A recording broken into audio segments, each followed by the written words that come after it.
It makes me so happy when there's a character I worked really hard on and people love that character. That, for some reason, gets me so happy rather than someone just being like, you're crazy, I love it. Because I want every single person to like me, because if every single person likes me, that means I'm valued. But then you go, wow, I don't know if I'm genuinely connecting with anyone. Because I'd rather feel less than on my terms than someone making me do that. Exactly. Because it hurts more. Exactly. But when you do it on your terms, you almost invite it to happen. 100%! Angela Giarratana, improv, acting, podcasting, social media, short films, and a beloved Smosh cast member, Angela does it all. She's known for always committing to the bit 110%, but does that commitment come from a deep-rooted need for validation? Or is it simply because opportunities keep flooding her way? I spent a day with Angela, who finally drops her over-the-top character for an honest, deep conversation. Hello, Angela.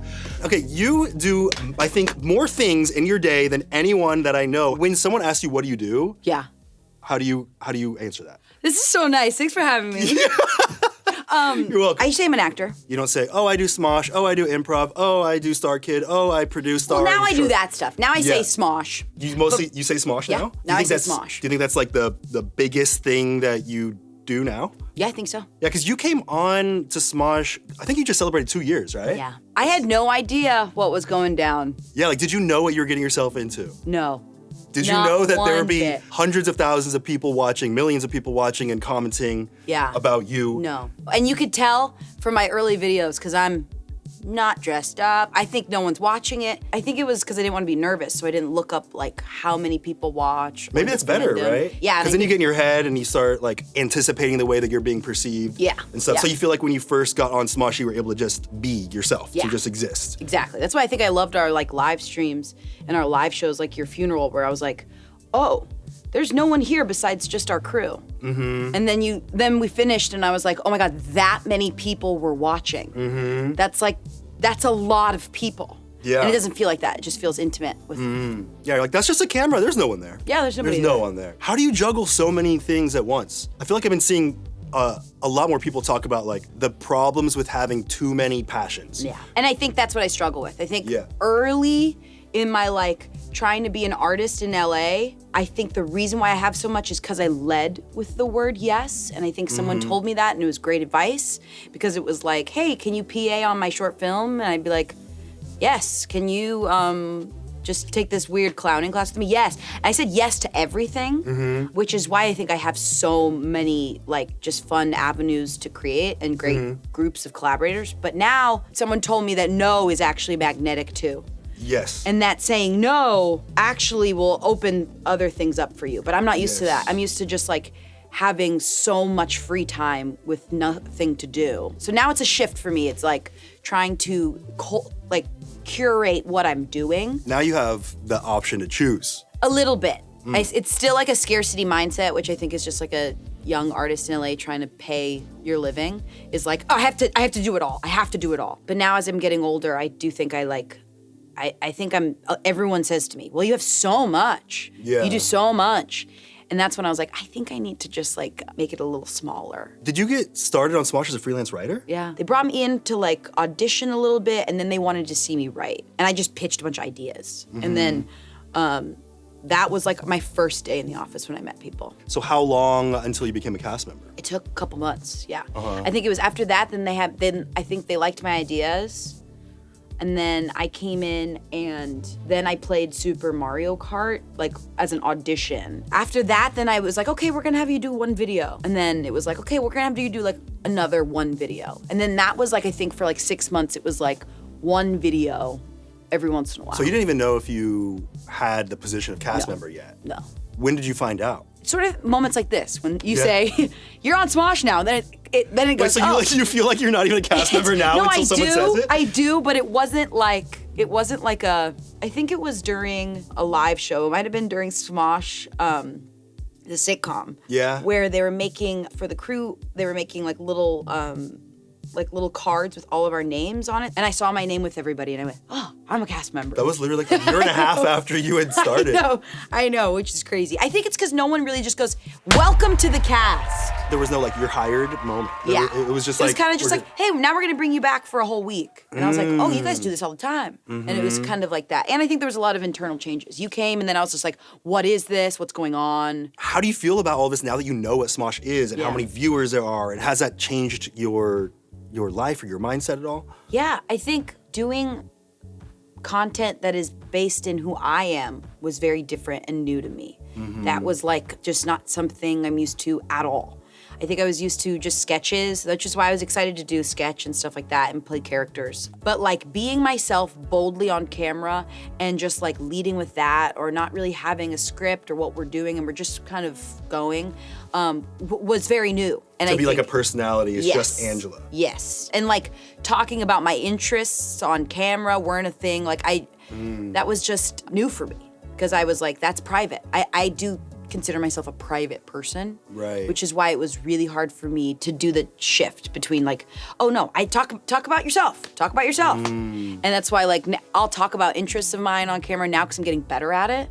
But I don't know. I think weirdly I'm a little private. Actually, I remember at the Smosh holiday party last December, we kind of had a heart-to-heart. Yes, and you mentioned how you noticed that the audience was now commenting on or connecting with you based on you as your personality and not just on the characters and bits that you were doing. You were saying that like it was a really weird feeling. Because it was new for me to make your art who you are, right? Like I'm just used to like, I went to theater school. I'm used to like, this is something I prepared using myself as the instrument, but like whether I'm like singing or I'm like writing a song or anything, it's like, that's the art, not me. And I think like just being a personality is, for some reason, I don't know, I associated a little bit of an ick with it, being like, I'm the art. You're kind of told like, be yourself. Just go, just be yourself. That's the job. Yeah, exactly. And I think like, I don't know, I like grew up on like gross reality stars where it was like, I'm the artist. I'm Snooki, I'm the artist. And you're like, okay, there's like other people that are like creating and then that's when I started to like, I think this past 2 years, I've met so many creators who they are like joining their life, their blogs or their like, just their personal life, that's the art. And I think I just judged that on the outside. I didn't think there was anything being curated and given. Yeah, because you were a performer. So I think it's kind of, like when you are used to performing as being the art, it's a little bit weird to see people just be themselves. Yeah, and I think like, I didn't see a lot of hard work behind that because I had never seen it. And now I think it's just been like 2 years of watching people that I respect so much at Smosh and just all these creators that are like, no, this is, I'm inviting you in and it takes vulnerability and I am creating this. And I think that's been so cool to see, but hard for me to be comfortable with, especially with myself. Yeah, you were saying if people say, oh, I love Angela, she's great. You're like, that felt weird, but people saying, I love that character she played, like that felt more comfortable. Yeah, still to this day, I think that it makes me so happy when there's a character I worked really hard on and people love that character. That, for some reason, gets me so happy rather than someone just being like, you're crazy, I love it. Go with me on this. I think the art, at the end of the day, is the connecting with people.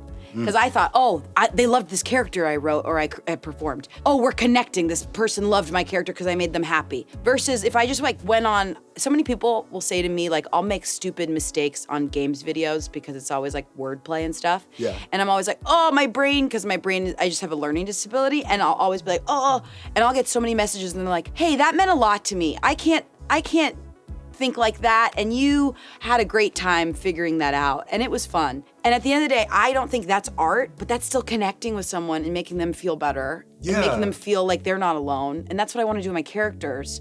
So at the end of the day, it should be the same shit. You're showing that it's okay to have a learning disability. You're showing that like you can be in a group dynamic, entertaining hundreds of thousands of people with a learning disability. Yeah, and I think that's truly because of our cast. I think that's, I don't think I would have been leaning into more of the like actual parts of myself that are not beautiful, but just like kind of interesting and different, if those parts weren't elevated from people laughing and enjoying that. Like I think just every single person on our cast, if I make a mistake, they're never gonna say I'm stupid or they're never gonna think that mistake was anything wrong. There's no wrong answer. And I think that's like a great collaborative environment. And that's why I think Smoshcast is it's just so cast perfectly. It's because I feel so safe being so ridiculously wrong.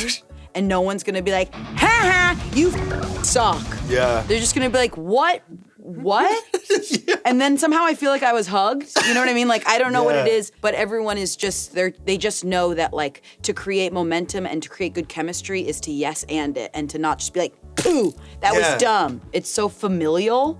It doesn't feel like you're like at some like LA party with a bunch of people playing board games. Who are trying to be cool, like better than each other. Literally, it's like everyone's in a hoodie, it's 9 a.m. and we're just tired and we're having a good time laughing. Now being with a bunch of people, and it feels very just like we're all besties or cousins, is bringing out some part of me that wanted that when I was a kid. That's like, okay, let's be super competitive and let's f with each other and it's gonna be so fun, and that's what I think is happening. Yeah, I feel like a lot of people associate you with that over-the-top, elevated personality and not the more serious side of you. Yeah. Like, this might be the first time that a lot of people even see this serious side of you if you're just talking. I was honestly so excited to come on the show because that's what I do love about this show is like, you don't need to pull a crazy clip. We could just talk. Just talk. We could just freaking It's chill. okay. Yeah. Yeah, is that kind of strange that there are so many people out there that do only know you as like Angela at 11? Yeah, I think it's also just being comfortable. It's like what I said about before, and being comfortable with like putting myself on camera, and now it's knowing that I can be enough and not be like ridiculous. Like I can just sit and talk, and I'm not letting anyone down. It's not boring.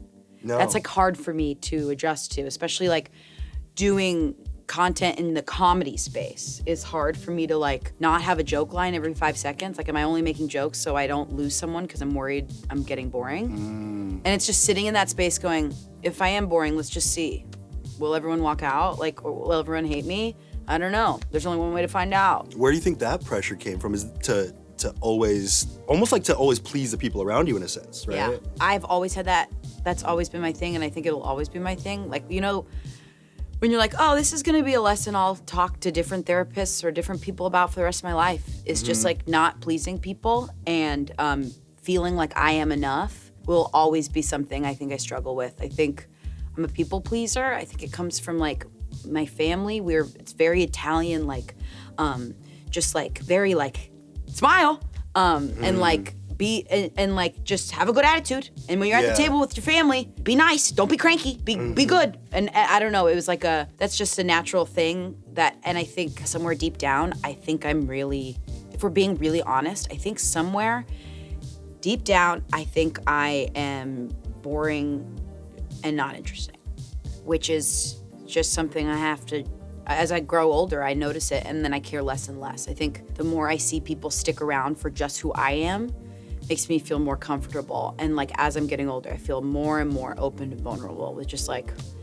being myself. I'm going through a similar thing actually, which is funny because I've been doing this for 19 years, and I'm just this year, I feel, realizing that I also have people-pleasing tendencies. And it's not just people-pleasing the people that you're around, but I was also trying to please the audience. I was also anticipating the way the audience would see me. Yeah. And it's, like you said, like being around a big family, like be this way. It's draining. It's tiring to kind of like wear a mask and be something because people want you to be this way. Yeah, 100%. And yeah, there's a big period of time where I was afraid of people not liking me. So I was trying to just be as broadly appealing as possible. Like, I want everyone to like me. Me too. Oh, there's one commenter that didn't like me. How can I change to make sure that person likes me too? Me too. But I've come to realize, especially in the past like month or so specifically, like actually this is an awesome way to filter out shitty people that I don't even want to like me. If someone only likes me because I'm fake and I'm trying to be this person for them, actually I don't want them to like me. Anthony, that's my whole last 5 years of my life. What? Has been that. It's exactly what you just said. Because I want every single person to like me. Because if every single person likes me, that means I'm valued. And that means I am of value and I'm not a piece of shit. But then you go, wow, I don't know if I'm genuinely connecting with anyone. Exactly. Because every single thing I'm doing is bullshit. Yeah. And I'm just like emulating what I think this person wants so they can approve of me. And that's just a lonely place to live. But it's like also just, I think as a kid, I think it was survival. I think like for some reason when you're a teenager, acceptance in school, besides outside of your parents, your siblings, is literally, like, I don't know what it is. It's your everything. Seen by someone who isn't forced to love you. And they're like, I like you, you're fun. And that is just like a currency of you just being like, oh, okay, I'm worth something. Yeah. And I think somewhere deep down, like, I mean, we all get, like, I think I was like in middle school bullied a little bit, and I was like, okay, I need to not be myself and be a version of myself that I think these people want, and that's how I'll survive. And somehow that's so deep down, and it just takes unlearning. To do that and to make that a pattern for a long time, it fucks you up when you're like in your 30s and you're like, I actually don't think I want to do anything I'm doing right now. And it's especially hard when you're in front of hundreds of thousands of people. Yeah, that's why it's really nice when it's just a camera.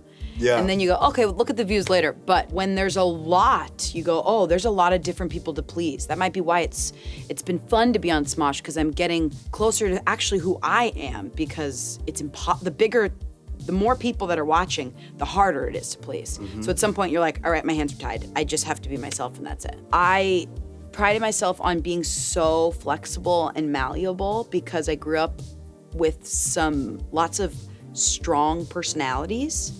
So like there was a while in therapy where I was working so long on, like, if someone asked me like, what do you want to do for dinner tonight? And having an opinion rather than just going, whatever you want. That was like, that took me so That's people long. pleasing, right? Yeah. I've been getting a lot better at setting boundaries and realizing, oh, I'm just people pleasing by doing whatever people want. And you know, first it was like realizing that I was people pleasing with my entire career and my perception of the audience, and I was trying to be what they wanted me to be, and then I realized I was people pleasing with my family by trying to be the support and have no issues of my own, so I wasn't a burden to them. And then realizing, you know, in romantic relationships I was trying to be what they wanted and trying to please them, and like trying to make sure they liked me. And you know, it's like a process. You get through it and then you realize that all that's left is to just be But then it was so hard because that's exactly it. Because I was learning that when I was in a relationship. I was like, oh, I am so like, whatever. And now it's so hard to like sit and go, I want to do this. And if you don't want that, that's okay. Yeah. That like takes some type of vulnerability. That's crazy. I realize that there's a way to have opinions and set boundaries while also being respectful. Like, I thought that actually you gain more respect for it. Yes, I just have a history of just like, sometimes when you're around abusive friendships or relationships that like might not be good for you is when you don't feel like you can have an opinion. That's when you know, like something in you is thinking like, I'll do whatever you want because it'll be easier that way, is actually not. That's like a safety mechanism that you don't really need if you're feeling fully supported. And then you're attracting friends that only like you for the fake version of you that is okay with everything when you're not actually okay with 100%. Everything. Literally. When you surround yourself with people that expect you to do whatever they want, or they expect you not to have an opinion or whatever, in a sense, it's almost like you don't necessarily respect yourself fully, so you are allowing people who don't fully respect you into your life. Oh. Yep, that's it.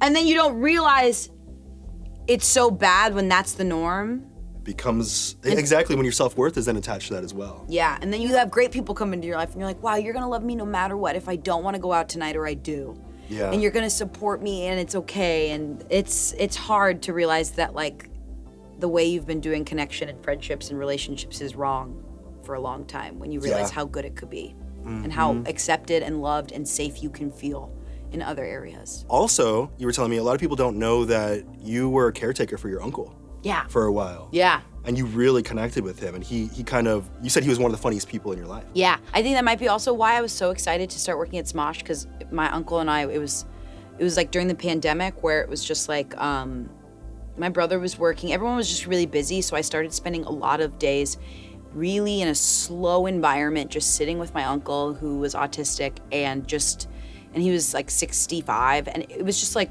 quiet days, lots of quiet days that were like really rewarding now that I look back on them. But at the time I was just like, oh, I'm just so bored. We would go grocery shopping and then we'd come back. And at some point my grandmother couldn't take care of him anymore. So during the pandemic, I just didn't have anything to do. And I wasn't like, and this was a little bit before the pandemic too. It was like, I just was like not booking any jobs and it was just really rough. And I just started taking him out on like outings, just like we'd go to the grocery store, we'd go to the bookstore. And then that would make him happy. So I think that also might be why I'm like, I love working with so many people now, because it was a couple years of just like a lot of stillness. But I do miss those times too, because he was very funny and was wild, yeah. Do you feel like a part of you enjoyed that kind of nurturing aspect of caring for someone? Yeah, I think it came out of feeling so insane, like in my early 20s, just crying about not auditioning felt so stupid. When I started about not, being like, I can't get auditions, I just want to be an actor. And then just working and sitting with my uncle, who was just so, like, every morning was so happy to have toast. Yeah. He was just like, I need my toast. I need my toast. And then it was just like, okay, let's just make him toast. And then he would be obsessed with like watching baseball at night, and that would make him so happy. And I think it was just like getting a little bit of the Hollywood out and just sitting with just like the simple parts of life felt really great. That's all he did, was just live in the moment. So I think it was so fun to just be with him, and we would just like watch The Bachelor together, and he didn't understand it. He's like, I don't like this. And then it was just like that every day, and just being so simple and not being like, what am I gonna do tomorrow? What's my 5-year plan look like? There was none of that. So he taught you to kind of slow down. Yeah. And how do you feel like that's carried over into what you do now? I think it carried over to truly, I grew up in LA, and I think I have now found a way to really just eliminate so much of the business of it all and just be so okay with the fact that it's just about the simple stuff. The culture really is like, do more, be more. Yeah. Like, you are not enough as you are. Yeah. You gotta do more. The only way that you're enough is if you have big goals and you're reaching those. Literally, it's like a generation thing, and it's just like, if you're not, I don't know, freaking inventing Facebook, then what are you doing this afternoon? You know what I mean? Like, I don't know. There's just so many people I think that like I grew up watching that are just constantly doing stuff, and he was just such a great guy that was just simple, and that was helpful to see. Do you feel like you enjoy the simple more now? Yeah, 100%. Once I slow down. Yeah, even though you only have a lemon in your fridge? Yeah, but it's different now. I have groceries, it's full now. How many transactions do you make each month? I couldn't even take a guess. I was shocked to learn that the average US consumer makes an average of 70 payments per month. Keeping track of your spending these days can be overwhelming, to say the least, unless you have Rocket Money. Rocket Money is a personal finance app that empowers you to save more, spend less, and take control of your financial life. With Rocket Money, you can see all of your checking, savings, credit cards, and investments in one convenient place, allowing you to understand your spending trends. Rocket Money can help you set up a custom budget by identifying top spending categories and suggesting areas where you can adjust your spending habits. They'll calculate your monthly spending allowance and alert you when you're close to going over budget, so you can save more and spend less on things like travel, entertainment, and groceries. They also have a goals feature that automatically saves money for you, so you don't even have to think about it. Whether your goal is to pay off your credit card debt, set away money for a house, or simply save your money, Rocket Money makes it easy. Rocket Money will even try to negotiate lower bills for you, sometimes by up to 20%. Saving money on a cell phone or cable bill and not having to deal with customer service yourself, a dream come true. Rocket Money has over 5 million happy members and has saved its users over $1 billion across all of the app's features. Let Rocket Money help you reach your financial goals faster. Get Rocket Money today at rocketmoney.com/Padilla. That's rocketmoney.com/Padilla. rocketmoney.com/Padilla. Spark something uncommon this holiday with just the right gift from Uncommon Goods. The busy holiday season is just around the corner, so let Uncommon Goods ease your worries. They scour the globe for original, handmade, and remarkable things, like this incredible meditation mug.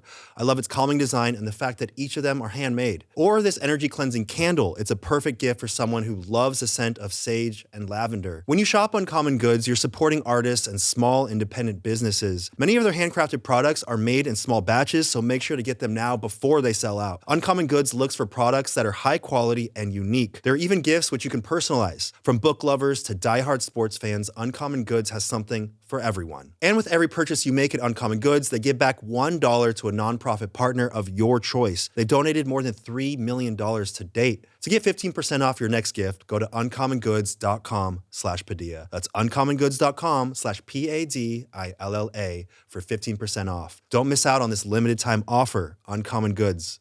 We're all out of the ordinary. You are very well respected at Smosh, and the audience loves you. Thanks. And you're hosting a new show. You're hosting Bit City. Mm-hmm. How has that been evolving into your role at Smosh? Like finding what it is that you do best. Because you said that you were kind of nervous that first episode. Like shit. Oh, still very nervous. Really now? Yeah. Well, I guess we've only released 3 episodes so far. And I think it's like, because I feel like nervous because this is where it really happens, is like, now we're hearing things from the audience, and now we're zeroing in. Like, you know what I mean? Like, we're starting to like figure out like, what is this? Or how does it shift? What does it change to? I think it's been so cool. I think it's more collaborative in like the producing setting, which I'm used to on my own work. But this is like, okay, there's a lot of us here, and there's a lot of content. And I think what's been hard for me is the pressure, I think, of the main channel and wanting to make it and want it to be as good as your guys' stuff and make everyone a part of it too. It's just there's a lot going on. Yeah, I guess there's a bit of pressure because the main channel's been around for almost 20 years now, and it's had to evolve for over a generation. Like obviously the things that people are gonna wanna watch, the things that work on YouTube are changing. Yeah. And we're trying something that hasn't really been done like this before. Yeah. Like we're trying a new thing entirely. But actually I think that's the biggest blessing of doing something entirely new. Paving your own path, while it's scary because it's not been done and there's a lot of pressure, is actually really liberating because you get to invent it. You get to make it what you want. Yeah. You don't necessarily need to, in my opinion, I don't think that you need to worry about what do people want, am I doing enough? You get to tell them, you get to show them who you are and what it's about. Yeah, but it is so cool to have a space where we kind of are like making up what we want to do. It's cool to have like YouTube minds in the room and have like Ian or Shane be like, that's not gonna do well. Or like we'll follow a comedy bit sometimes too far down versus like what's good for the platform. And then mixing that has been really interesting and really fun to just learn from. Do you have some kind of future goals that are like, I want to do this project, or are you just kind of feeling it out at this point? I think it's like I'm in that shift. I'm like, you got me right where I'm in the shift of like not doing whatever I'm being asked to do and figuring out what I want to do. And that space is really scary. But I do want to do more stuff where, I don't know. I'm figuring it out. I want to slow down. So wherever my next like interests are following, it is slowing down in a sense, but like zeroing in. Like the first time we shot Bit City, I was like, had just finished something else, and I was like, I wish I was just like on it more. And like night before, I was though, but I think it's like focus is like the next thing I'm looking at. Yeah, I feel like these transitional periods, there's so much uncertainty, and I feel like that's really scary when you're used to knowing what you're going to do. And sometimes, you find peace in having that North Star that's super obvious, but there's actually so much freedom in this time of uncertainty. Because if someone says, what are you gonna do? You're like, I don't know. I'll figure it out as it comes. Like as my day progresses, as my life progresses, I'll figure it out in the moment. Yeah, and that's the best part with Smosh too. It's like, there's the viewers and then there's the producers. Everyone's coming in with different ideas on what is like, what's next. And it's fun to just be there and be a part of it and be like, how can I help? How can I be a part of it? While also in my free time doing things like other shorts and things like that, where it's like, or writing, where it's like, I get to do both, which is fun. Yeah, and I think that one of the most interesting parts of Smosh and what it's become is, at the end of the day, the thing that people really want to see is they want to see you have a good time. Yeah. Like if everyone on camera is having the best time, it doesn't even necessarily matter what's happening. Like our mission statement at Smosh is to make people laugh, and we defined our niche as comedy rooted in friendship. And if we deliver on those things, then none of the other stuff matters. It's all just like, it's all just a box, but otherwise, once you're in that box, just have fun, have a good time. 100%. Like if a group of people die laughing together, if everyone just cracks up and there's like tears of laughter, success. You're just cultivating a good time rather than a well-crafted joke. Right. Like, somehow, like, I think the algorithm and everybody's kind of liking just falling into it on accident rather than something that's like well-produced, given to you. I've discovered that as YouTube has evolved, because it wasn't this way in the beginning of YouTube, people really wanted like the well-crafted joke, you know, they wanted that.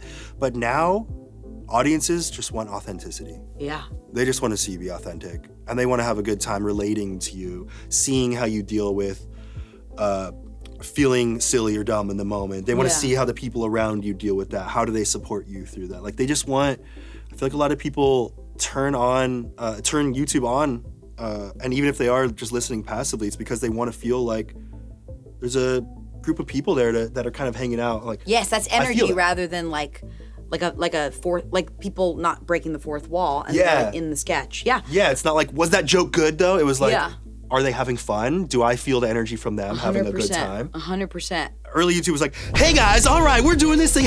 Like, it was super Well, that was phony. like I was watching. I know. Whoa. You can really turn it on. It was super phony, but back then I don't think people cared. Yeah. But I think now people are like, just be real. Just be yourself. Like, what are you doing? Like, it's crazy. You just have the show and you could just sit here with people and talk. So, you know, you came from a background that wasn't so internet/audience oriented. You know, you couldn't necessarily see all the comments from people. So what has it been like transitioning into being an internet personality and having that direct access to those comments, especially someone who has felt the need to be praised and has felt, you know, your worthiness was in other people's opinions of you? Yes. I mean, a lot of people are like, I don't know, I feel like half the people I work with are like read the comments people and half the people aren't.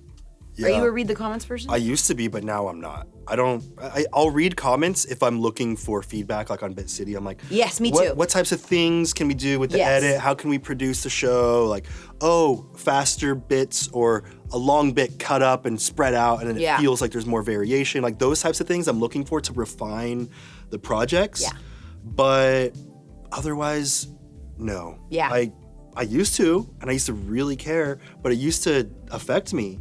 Yeah. Now I'm like, actually, I don't care if that person likes me. You've probably had like a 20+ year relationship with reading comments. Yeah. Like up and down and up and down. And it's interesting because in the beginning, I didn't care at all. I was just myself. I was just some nerdy or introverted emo kid that liked to learn how to edit and program and make websites. I was just like, I didn't care. I was in my own bubble. But then it started to evolve, and then I started to care so much about what people thought about me, because I felt like my entire sense of self-worth and also my career trajectory was entirely in the hands of these people's opinions of me. So then I started to transform myself, and actually I could go back and see just the way I physically look and the way that I would present myself was more like, do they like me? Wow. Am I right? Is this right? Am I looking okay? And then in the past year or so, I've been like, oh, I don't care anymore. That's wild. I think what you said about it being like with Bit City too is so interesting, because I never find myself reading comments on like something like a Reddit stories or like a Smosh Games video, because it's just like us being ourselves, and I'm not like really dying to know what they think about you. Trying not to be dying to know about it. Yeah. But then with Bit City, it's interesting. Reading the comments is helping me do what I do in live comedy, which is I really think, and a lot of my friends, my favorite performers, you're listening to the audience and what they like, right? If I'm like doing something, I'm doing a character or something, and I hear them like one thing I just did a lot, I'm gonna do it again in a second, because I know they liked that, right? And like hearing that and being on my toes, like Amanda's this way too, where like all my characters, if I'm doing them live, they're not like super written. There's like beats, but it's me just like following what I know they want me to do. Like where it's hitting more is where I'm gonna go. And that's so hard with YouTube, because I don't have like a live, I mean, it's nice when we have live people in the audience, because then when they laugh at that one thing, I go, oh, go there, go there, go there. Yeah. But with YouTube, it's hard because I don't know what they're gonna like. So that is why I have a different relationship with the comment section with those things. And it's also interesting, what I think they're gonna love is sometimes so different than what they love. Yeah. That's been wild for me. Sometimes I'm like, oh my God, this Try Not to Laugh character's gonna hit. Versus they end up loving some other character that was There's a Pope in the road. Yeah, that was just meant to support somebody. Yeah. It's so weird. Yeah, I feel like the way that how you have this character, this acting background has really showed up in a way that brings such a unique voice and perspective to Smosh. I Yeah. feel like, you know, like Thanks. the Dread episodes, for example, like it's about improv, it's about Yeah. acting, it's about also raising the tension and like Yes. really playing into it and taking it seriously. Yes. It's almost like these Dread episodes are a perfect culmination of everything that you Oh do my God, thank so you. well. Thank you. Yeah. Yeah, I think it's honestly, I'm acting just like I think I am like when I'm doing like actual like hired work or like a short that I'm Yeah, when I working on. watch it, I'm like, it's so authentic, but also Yeah. acting. I'm like, sometimes I can't tell if you're saying this thing or if your character is saying this thing. I was like, if I get to play somebody for more than 10 minutes, then I get to get really lost in it. it feels like it literally becomes you. Yes, yes. And then I think like I have to find something that like grounds me in it. And for the Dread characters, it was like this girl breathing deeply. And it was like, Yeah. and then if I get to do that for more, because we're like filming those for like a couple hours, then I get to get really lost in it. It feels so good. And but it's also just like, you know, checking yourself, because I remember right before we filmed that Dread series, I said something that was so alarming to myself that I keep thinking about. What? We were about to start and I go, I can't wait to lose sense of my reality and go into a different one. And I was like, oh, that's the escapism. That is the like, oh, I can't wait for 4 hours to just like be a teenager who wants to survive and not be myself for a little bit. Do you really feel like you forget yourself? A little bit. Or like, there was a Try Not to Laugh bit where someone wanted me to come out and I was like, let me grab a wig so I don't feel like myself. And I think that's just, it's freeing. It's like, I don't know, it's like a form of escapism. I think a lot of people like sports and different things where you just like get out of your head and you feel like somebody else for a second. It feels really fun and liberating. Yeah, and you were saying that there was a moment when you were on Smosh Games that you realized, like, despite not being a real gamer, that you actually loved it. If you would have told me before Smosh, like all the character stuff we're doing, all that fun stuff, I've seen, I enjoy and have been doing for years. The gaming stuff, never really ever in my entire life would have thought that would be fun for me or fun for anyone watching, because I do get worried sometimes I'm just a bad gamer, that it's not fun to watch. But that's so not what it's about. Exactly, and it's also not about people teaching me games, because I think we've been conscious of, like, Spencer's really conscious of, like, not just talking at me about a game. It's so supportive and, like, how, like showing a kid this. There's so much part of, I think, culture that was so gendered when I grew up. There's so many games where I'm like, what is this? And just because I was, like, raised to be just, like, a girly girl and play dress up, there's so much fun in just, like, the simple games that are, like, super immersive. That's what makes it so interesting, is a lot of people get to feel like they're playing it for the first time through you. Yeah. You know, so I feel like you might have felt pressure at some point to be like, I gotta know this game. I can't look like I don't know this game. Yeah. But the audience actually likes that you don't know it. Yeah, and I think it's also having a respect for it. Like, it's Yeah. also knowing that, like, I'm not being like, what is this? Yeah. Like, sometimes I make fun of people for being nerds, but, like, it's also, like, it's knowing there's so many people that love this and going, whoa, teach me about, like, whoa, this is a whole world I didn't know about. And there's so many corners of the internet and content that are like that. That's just cool to experience. I feel like the more that you are comfortable being yourself, and the more the less that you do worry about what people think of you, it's surprising. It's actually the opposite effect. You know, I feel like it's natural to think that if you care about what people think about you, that you'll be more entertaining. But what's interesting is it's the opposite effect, I've realized. The less you care about what they think about you, the more that it will actually attract them to be like, wait, what's going on? She doesn't care. Oh, she's just being herself. And it makes it so much more interesting. I think it's the authenticity. I think what's so hard is I have only made art thinking about what other people think, which is, it's just so backwards. And you have to go back to just like when kids just like make art by themselves. Yeah. And they're not trying to get anyone's approval. They're just having a good time. It's about the process then instead of the outcome. Yeah. I feel like our entire culture is centered around the outcome of everything that we do. And that's why we're so future oriented. We're never in the present, just enjoying it. It's like turning on a song just to get to the end of it. Literally. It's like doing a dance just to do the final pose. It's like that's not the point. It's 100%. about the process. Yes, and it's about just like doing it and feeling that instead of like thinking about someone else looking at you doing it. It's so ridiculous. But it's crazy because we're saying this and there's cameras on us. So then I'm also thinking about somebody watching it. It's so backwards. So do you feel like being open to these things has allowed you to be where you are now? Yeah, being comfortable with just myself And I think shifting my life to an abundance attitude rather than a scarcity mindset is like what I want for my next. You're asking like what I'm doing next? That's what I want. That's your next chapter? That's my next chapter. And not being scared of that, because I still believe I'll be hurt less in the scarcity mindset. Mm-hmm. And that's because it's familiar. And it's natural. We all want what's familiar, even if it's hurtful, because it's like, I know I can deal with that pain. I know I can deal with that uncomfortable feeling. Yes. Like, that's a lot of discomfort, but I know I can handle that. This, it's like higher risk, higher reward, in a sense. Like, not thinking about myself as a member of the Smosh cast till like a year in was me just being like, just in case they take it away, it's fine. Yeah. I'm not calling myself this because just in case it doesn't work out, I'll be okay. Instead of just being like, no, I'm gonna work here and I'm gonna host a show here. Yeah. Would never come to my brain. You know what I realize is that is preemptively feeling less than, just in case you have to feel less than in the future. Because I'd rather feel less than on my terms than someone making me do that. Exactly. Because it hurts more. Exactly. But when you do it on your terms, you almost invite it. 100%! Because people will treat you and you will be treated in the way that you perceive yourself. And if you perceive yourself as less than because you preemptively want to feel that feeling, you are inviting that to happen. And it's crazy that I'm always,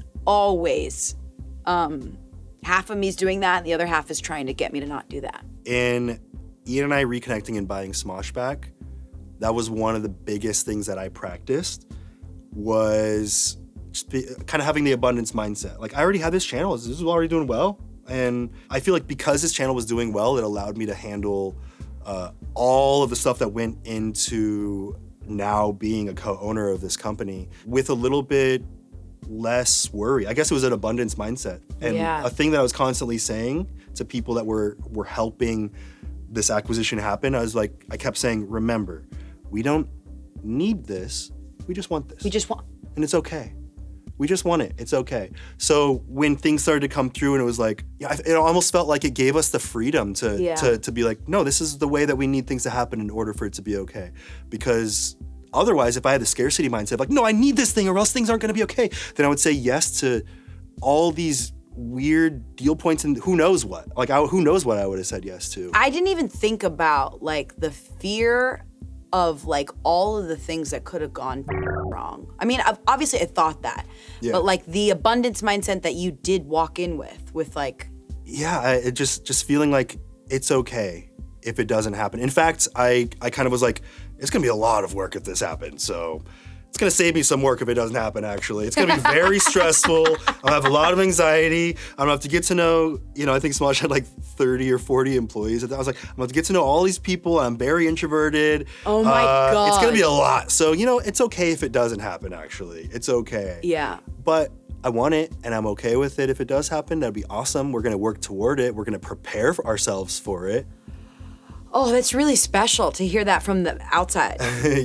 Because I can't even imagine, like, going into that being like, just thinking of all the things that you just want. You guys, even the way you walked in was like, we're doing this. And it was like, not like we need approval or like, hi, it was like, because I remember I didn't even have my glasses. I will never forget, I was a little late and you and Allie were walking up. I thought I recognized you, but I didn't really know you. Yeah, because we didn't know you either. I didn't know, yeah. And the energy you two walked in with, I was like, whoa, these lawyers are walking in. And I thought you guys were like big time lawyers. And it was this like abundance, like we're about to blow shit up. Yeah. And then I think, just that energy, you're right. It's less than like, love me, love me. It was just like, hey, we're about to do this and it's gonna be abundant for everyone involved and it's gonna be awesome. Yeah, and I think because we showed up knowing like, we genuinely care about this. We genuinely care about the people. Like, we wanna we wanna hear everyone. We wanna like make this good for everyone. Yeah. I don't know, we had it was the abundance mindset, but also just knowing that we really wanted to do well. I think just made us super confident, so. Yeah, it all played Good to see, good to be around, good to learn from. Well, thank you so much, Thank you for having me. Appreciate you.